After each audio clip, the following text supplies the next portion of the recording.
নমস্কার আমার প্রিয় ছাত্রছাত্রী, আজকে গোলকের একটি 2 নম্বরই অঙ্ক খুবই গুরুত্বপূর্ণ আলোচনা করব। দেখে নাও। হ্যাঁ, দেখো, একটি নিরেট গোলকের বক্রতলের ক্ষেত্রফল এস এবং আয়তন ভি হলে s³/v² মান কত, এটা বের করতে হবে। দেখো, আমরা প্রথমে গোলকের ব্যাসার্ধ আর ধরে নিয়েছি, গোলকের বক্রতলের ক্ষেত্রফল এস, ওখানে বলা ছিল এটার সূত্র হচ্ছে 4πr² বর্গ একক।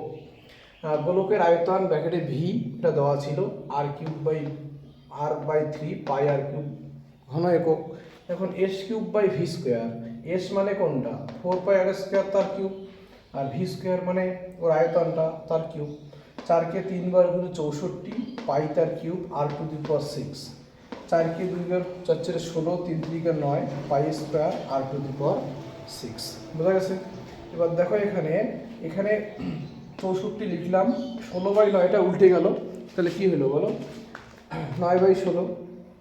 আর এখানে পাই আছে 3টা, এখানে আছে 2টা, কাটা গেল, তাহলে একটা পাই থাকলো, r6 কাটা যায়, তাই না? কেটে দিলাম, তাহলে আমাদের 4 লং 36 পাই আমাদের অ্যান্সার। ঠিক আছে, বোঝা গেছে? ধন্যবাদ।